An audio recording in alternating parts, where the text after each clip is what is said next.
황장수의 뉴스브리핑 2015년 7월 20일 월요일 방송을 저희가 하고 있는데요. 여야 정치권 요거 한번 짚어보지 않을 수 없습니다. 양쪽 다 이제 분당이 돼서 4당 체제로 간다고 하다가 새누리당은 박근혜 대통령과 새누리당 수뇌부의 회담이라고 해야 될까요? 그 이후에 이제 분당 움직임은 일단 수면 아래로 가라앉은 듯 하고요. 야당은 오늘 아침 신문에 천정배 신당의 창당 계획안이 아예 보도가 됐습니다. 그래서 이 창당 계획안이 네. 통째로 사본이 넘어가가 보도가 되는 부분이 이건 흘린 겁니까? 네. 뭐 기자가 입수를 한 겁니까? 기자 두 가지죠. 네. 기자가 와서 책상 위에 있는 걸 들고 가거나 네. 안 그러면 흘렸거나인데 제가 갔을 때는 이 흘려서 네. 일종의 그 지금 새정치연합 주변에 있는 사람들한테 지금 창당 프로그램이 이렇게 흘러간다는 걸 알리기 위한 거 아니었겠나 네. 이렇게 보입니다. 빨리 참고로 보내라. 네. 뭐 야당의 신당 분당 흐름은 8개 레벨이 있다 그러고 그룹이요. 네. 그 중에 이제 뭐 겹치는 것까지 포함하면 적어도 한 4개 정도는 된다 이렇게 보고 있습니다. 김한길 전 대표가 움직이는 쪽도 있고 예. 박지원 의원도 따로 움직이나요? 그러니까 이제 크게 대비를 보면 네. 천정배 의원, 네. 그 다음에 이제 저기 박주선 의원, 네. 또 전남 전북의 원외들이 움직이는 거. 네. 또 김민석 의원이 그 서강대교 건너다 보면 민주당이라고 네. 건물 통째로 크다랗게 간판을 붙여놓고 그 국회의사당 맞은편에도 네. 이 뭐 지구당 위원장 및 정치위원을 뽑는다라고 플래카드 있지 않습니까? 김민석 의원이 예, 하고 거기 있습니다. 관여돼 있죠. 네. 뭐 그런 부분도 있고 또 정대철 전 의원이 하는 부분도 네. 있고 그다음에 박준영 지사가 하는 부분도 있고 이렇게 흐름이 다양하게 있다는 겁니다. 자, 그러면은 성공 가능성 어떻게 보십니까? 뭐 신문에서는 9월까지 의원을 최소한 5명 영입하겠다. 내년 1월 중에 창당을 마치고 공천 심사를 해서 전국 정당으로 4월 총선에 나서겠다. 천정배 의원은 이렇게 얘기를 했는데 천정배 의원이 과연 그만한 리더십을 가지고 있는가? 또 미래지향적인 인물인가? 이거 한번 따져봐야죠. 과거에 야권 내부에서는 천정배 의원은 천신정 이래가지고 천정배 신기남 정동영 이래서 탈레반이라고 했죠. 즉 그 굉장히 강성이고 또 대중적으로 이렇게 남들과 잘 어울리지 않는다. 네. 이런 평가를 받았는데 사실은 그 진노의 탈레반이었다라는 천정배 의원. 노무현 대통령이 현역 누구도 노무현 대통령이 그 후보가 되려고 할 때 네. 아무도 지지한 사람이었었는데 유일하게 현역 의원으로 현역 의원에게 유일하게 노무현 천정배 의원이 제일 후보를 먼저 지지했었죠. 지지했죠. 그래서 원조 친노라고 알 수가 있습니다. 네. 근데 그 원조 친노가 이번에 친노에 튕겨 나와서 친노를 제거하기 위한 그 신당 창당의 어떤 일종의 시한폭탄이 되고 있는데요. 천 의원이 그렇게 한 부분은 천정배라 이러면 이 신당을 하려고 하는 사람들이 좀 인정하지 않는 부분이 좀 있어요. 네. 어떤 겁니까? 아유, 천정배하고 뭐 당을 해 이런 식으로 네. 천정배 의원이 그 야권에서 이 발이 두루두루 넓고 원만하지 않다라는 과거의 시각을 이야기하는 거죠. 개인적으로 우수한 분인 것에는 뭐 의심의 여지가 없습니다. 목포가 낳은 3대 천재 중에 한 명으로 들어가는 이게 인물이죠. 누구입니까? 목포가 나는 목포가 낳은 뭐 3대 천재가 한 분은 김대중, 네. 한 분은 옛날에 또 검찰총장을 했던 뭐 신모 씨라고 있었지 네, 않습니까? 예. 그분 뭐 이렇게들 꼽히기도 하죠. 그러니까 개인적으로 우수하다는 점에서는 뭐 의심의 여지가 없습니다만 이념 성향으로 보면은 친노보다도 오히려 조금 더 왼쪽에 있는 분인 것 같네요. 그렇죠. 왼쪽에 조금 있는데 근데 이제 문제는 딜레마가 본인은 최근에 중도 개혁 노선을 추구하겠다고 하지 않습니까? 왜? 네. 신노에서 그렇지 않은 사람을 끌어내려면 중도 개혁 노선을 추구해야지 네. 더 좌파가 돼서는 거기는 시장이 예, 없죠. 네, 거의 없으니까요. 없죠. 정동영 의원이 이 좌파적 시장에 갔다가 서울 관악을 네. 재보선에서 참패를 했지 않습니까? 그래서 이 중도 개혁 노선과 합리적 보수까지를 해서 네. 외연을 넓히겠다고 오른쪽으로 쓴 거죠. 그러니까 본인이 뭐 전략적이든 안 그러면 생각이 베네스든 그런 입장을 보이고 있는 걸로 보입니다. 여당은 어떻습니까? 분당 가능성이 여전히 남아 있습니까? 아니면은 겉으로는 김무성 대표가 유승민 네. 전 원내대표를 심청으로 삼아서 인당수에 빠뜨리면서 네. 남아있는 사람들은 다 일단 청와대하고 대통령 회동까지 하면서 네. 원만하게 가고 있죠. 뭐 김무성 대표가 이런 어떤 테크닉은 굉장히 최근에 와서 좋아졌다고 보는데요. 그러면 과연 모든 어떤 정쟁이 끝이 난 거예요. 네. 저는 지난주에 해동을 할 때 11시 50분에 끝났는데 점심을 안 먹었다. 네. 이 부분을 좀 중요하게 봅니다. 사람이 아. 일반인들끼리 만나도 네. 10시에 만나갖고 밥때가 됐으면요. 밥 먹고 뭐 밥 먹고 헤어지죠. 갑시다. 네. 그런데 11시 50분에 헤어지는데 밥을 안 먹고 헤어졌다. 대통령 일정이 미리 잡혀 있던 거 아닙니까? 점심 약속이요. 그럴까요? 근데 그래도 중요한 모임 같으면은 그거를 취소하고라도 새누리당 수뇌부와 점심을 했어요. 당청이 네. 오랫동안 지금 몇 달째니까 좀 짧게는 석 달 이상, 많게는 5개월 이상 네. 계속 불편했잖아요. 뭐 이완구 총리 진행할 네. 때부터. 그랬다가 모처럼 화기애애하게 마음속에 있는 걸 털고 서로 간에 그냥 와서 모르는 사람이라서 상견례하러 갔겠어요? 다 아시는 분들인데. 그렇습니다. 다 아시는 분끼리 상견례가 뭔 필요해요. 그야말로 마음속에 있는 앙금을 털자. 그래서 김무성 대표와는 박 대통령이 20분간 똑대도 했지 않습니까? 네, 정확히는 19분이라고. 예. 네, 뭐 물론 1분 차이는 큰 의미 그 없습니다. 똑대가 굉장히 중요한 거예요. 똑대를 안 했다면 아직도 앙금이 안 풀렸다. 네, 그냥 형식적으로 만나고 왔다. 뭐 팽당했다. 네. 뭐니 이렇게 해도 오해를 받을 수 있는 입장이니까 김무성 대표 측에서는 똑대를 좀 해달라고 부탁을 요청을 네. 해야 될 위치에 있지 않았겠습니까? 그랬는데 뭐 외국의 원수가 그날 방문했다는 것도 저는 못 들었고요. 네, 특별하게 대통령의 일정이 지방에 있다거나 이랬으면 아예 그날 행사가 없었겠죠. 네, 근데 밥을 안 먹고 헤어졌다는 부분에서는 좀 유심히 보고요. 대한민국에 밥 먹는 게 중요한 나라 아닙니까? 그렇습니다. 그 다음에 이제 여기서 중요한 것은 공천을 둘러싼 모든 내용이 이제는 완전히 정리된 걸까? 저는 그렇지 않다고 봐요. 대통령이 2월 25일 날 화를 내면서 거부권을 갖다가 행사하겠다고 하니까 배신의 정치 운운하면서요. 그날 오후에 당에서 어떻게 했습니까? 20명 이상이 유승민 원내대표 계속해라 네, 하면서 그때부터 한 2, 3일간 청와대를 향해서 얼마나 공세가 있었습니까? 표결하자고까지 하지 않았습니까? 결국 표결했는데 표결 안 정부원 갔죠. 의원 한 명만 한 명만 이야기. 한 명만 어쨌거나 네, 아니 그리고 그거 말고 유승민 원내대표 네, 재신임을 그렇죠. 원내 네, 네. 의원들끼리 표결하자고 국회법 말고 예. 그렇죠. 네, 그렇게까지 했는데 그 다음에 어떻게 했습니까? 7월 5일입니까? 막상 결정하는 날은 전부 백기투항했습니다. 전부 백기투항했죠. 네, 그럼 이게 무슨 이야기냐? 흥분했다가 대통령의 분노의 강도와 부패 척결이 진행되는 모습을 보면서 일단 여기서는 꼬리를 내리자. 이렇게 해서 한때 30대 130이던 친박 비박의 분포가 네, 유승민 원내대표 사표를 수리하던 쪽으로 가면서 그때는 유승민 원내대표를 사표를 수리하자고 한 사람이 27명, 반대한 사람이 한 7명밖에 없었던 것 네. 같아요. 그러니까 숫자가 완전히 역전됐거든요. 그렇습니다. 갑자기 친박이 100여 명 이상이 되었다는 네, 거죠. 월박이죠. 그러니까 건너온. 네, 그러니까 새누리당의 계보는 동네도 개도요. 진돗개를 갖다가 쇠바트로 쏘게 팔면 하얀 페인트 칠해서 쏘게 팔면 네, 사기로 걸리지 않겠습니까? 그렇습니다.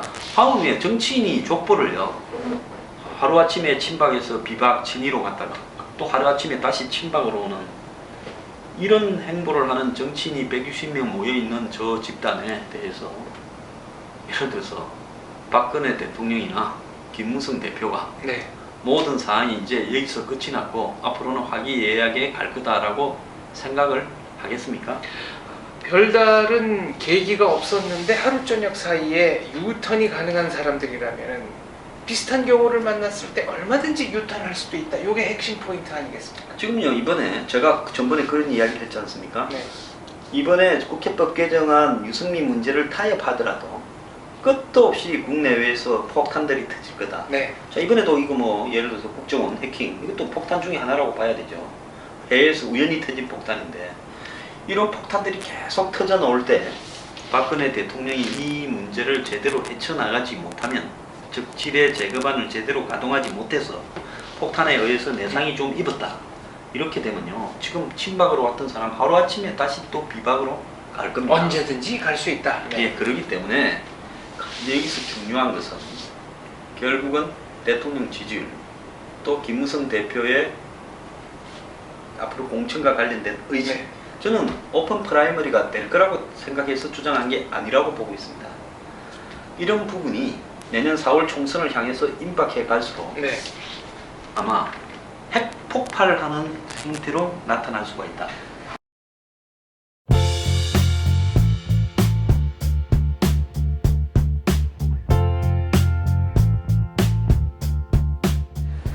자, 지금 네, 오픈 프라이머리 얘기가 나왔습니다만은 정의와 국회의장은 이 오픈 프라이머리 사실상 정치 신인의 진입을 막는 길이기 때문에 뭐 실현 가능성 높게 보지 않는다. 이 와중에 이분은 뭐 남북 국회 회담을 하자 이런 얘기도 했고요. 오늘 신문에는 다음 총선에 출마하느냐, 원래 국회의장 하면은 그냥 그걸 끝으로 정계 은퇴하는 게 관리였는데 이분은 51대 49다. 출마하지 않겠다라는 쪽이 51이지만 뭐 국가와 민족이 부르면은 다른 결심을 할 수도 있지 않겠느냐 이런 얘기를 했네요. 한때 그분은 대통령의 뜻을 두고 있다. 네. 이런 소문도 나고. 저는 지금도 뭐 뜻을 두고 네, 있다고 장안에 봅니다. 네. 그 실력자들을 모으고 있다. 네. 그런 이야기도 났죠. 근데 어제 보니까 한겨레 신문이가 어떤 진보 신문에서 네. 정의하는 이번에 굉장히 행보를 국민과 네. 야권을 상대로 잘하고 있다라는 극찬을 했더라고요. 좌파들이. 네.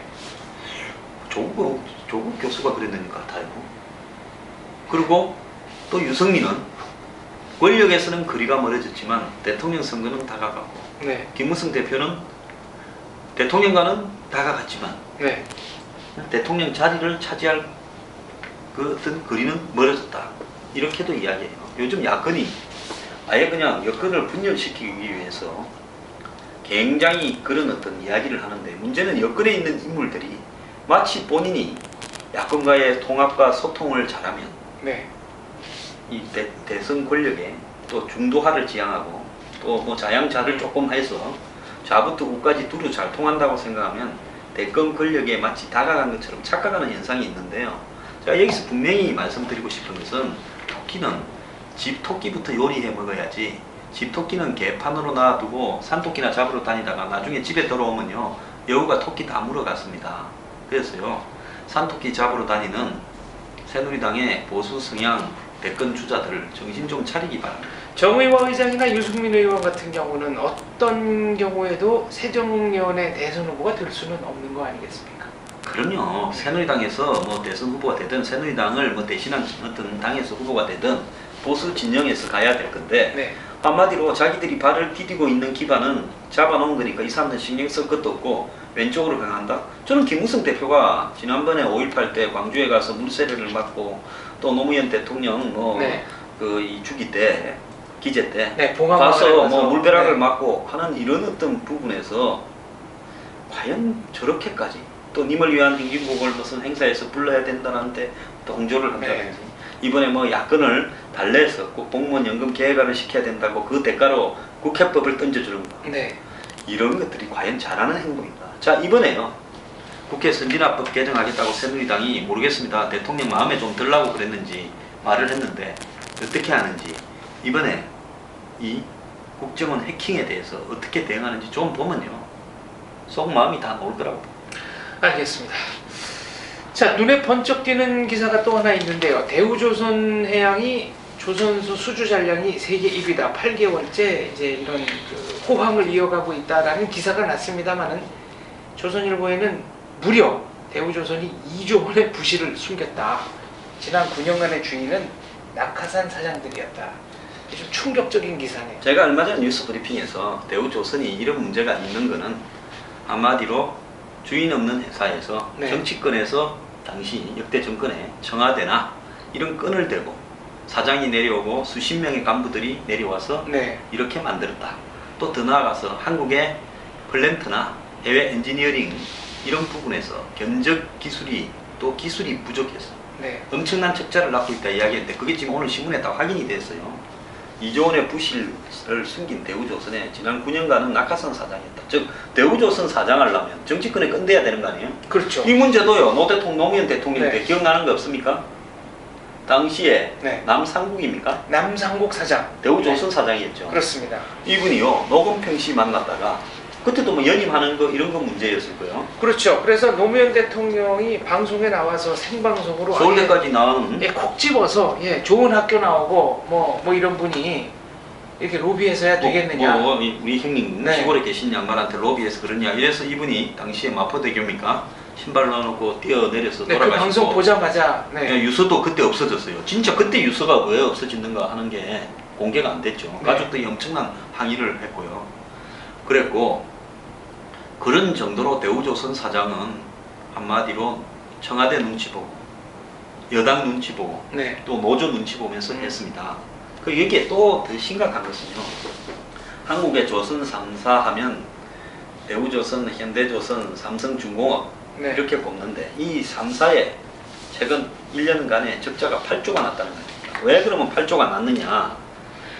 우리 이런 어떤 조선사들이 이때까지 일상적인 배를 만들다가 최근에는 이 석유시 추선 같은 해양 플랜트 부분을 주로 땄는데 네, 이른바 특수선박. 예, 일반 배들은 지금 남아도니까 네. 특수선박을 굉장히 해서 지난 2013년인가 할 때는 특수선박이 90%였다는 전체 수주량에 문제는 뭔가 하면 이런 특수선박은 공기가 길고 설계나 시공이 굉장히 까다롭고 안 해본 한국 회사로서는 견적을 내기가 굉장히 어렵다는 겁니다. 네.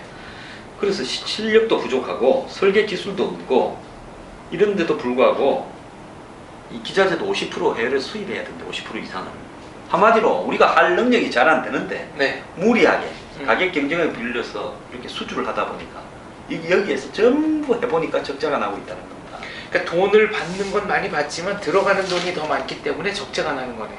근데 오늘 또 신문에 보면요. 어저께입니까? 대우조선의 양이 조선소 수주 잔량이 세계 1위다.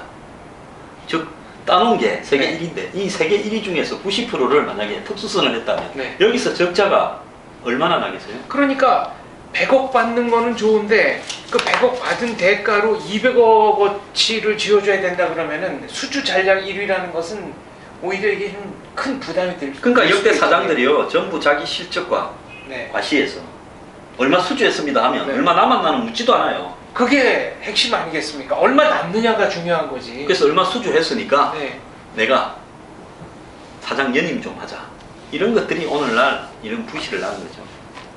이 문제는 꽤 크네요. 대우조선 같으면은 예전에 공적 자금도 투입됐던 회사 아닙니까? 그래서 대우가 망할 때 산업은행에서 공적 자금 수주를 안으면서 네. 마치 정부의 공영 기업처럼 울며 겨자 먹기로 안고 있는 거고. 그러면 산업은행이 왜 회계 감사나 감사를 제대로 못했냐, CFO나 감사실장을 내리보내면서도 뭐 했냐 이러는 건데 솔직히 산업은행에서 간 사람이에요. 아무런 힘을 발휘를 못합니다. 지난 정권에, 지지난 정권에요. 대우조선이 캄차카니 뭐 유전 개발한다고 네. 해양 플랜트 한다고 나서고요. 또 지난 정권에 뭐 대우조선의 수많은 실세들 오늘날 뭐 박 대통령을 비판하는 이런 실세들이 자기 측근들을 대우조선에 수도 없이 내려보냈어요. 그래서 하나가 대우조선 사겠다고 나섰다가 손 틀어버렸지 않습니까? 실사를 해보니까 이거는 뭐 엉망이니까요. 사서 해결할 문제가 아니다. 왜 수치들이 다 과장이 되어 있고 네. 숨겨놓은 게 폭탄이 많기 때문에 그런 거죠. 그래서 그때 계약금을 떼였지 않습니까? 소송까지 가 있을 거예요. 그렇죠. 계약금 굉장히 많이 뛰었던 것 같아요. 그때 한 3, 4천억, 4천억? 예, 4천억인가 3천억인가. 네. 그래서 지금 한화에서는 이 부실회계, 분식회계 부분을 자기들은 몰랐다. 대우조선이 일부러 속였기 때문에 그거 돌려달라고 얘기하는 거고. 그 소송에 충분한 자격이 되죠. 네. 그렇군요. 자, 정의와 국회의장 얘기로 한번 마무리를 해보겠습니다. 남북 국회 회담을 하자고 이분이 느닷없이 말씀을 하셨는데 북한에는 선거가 없지 않습니까? 이른바 자유평등 비밀 직접 선거에 의한 국회의원 총선거가 없습니다. 그러면은 이분이 생각하는 북한의 국회라는 것은 뭔지 요거 좀 의문입니다. 99% 참가해서 대부분이 다 찬성하는 네. 그런 뽑힌 북한의 일종의 정치위원들을 상대로 네. 뭔 회담을 하겠다고 합니까? 정말요. 이 좌파 진영이나 이런 쪽의 정부 진영에서 상투적으로 뭐 남북 교류하자 뭐 네. 하자 해서 난리를 쳐서 북한에 왔다 갔다 하면서 이 접촉을 했는데 그 결과 북한이 얼마나 나아졌습니까? 퍼다 준 결과 얼마나 나아졌습니까? 정의화 의장 새정년의 의장입니까? 좀 정신 차리시기 바랍니다. 정의화 의장, 국회의장 정도 되시는 분이 북한에 대해서 이 정도 기초적인 정보가 없다는 게 정말 아연할 따름입니다. 네. 알겠습니다. 오늘 방송 여기까지 하겠습니다. 갑갑하지만 그래도 희망을 가지고 전진했으면 좋겠습니다. 감사합니다.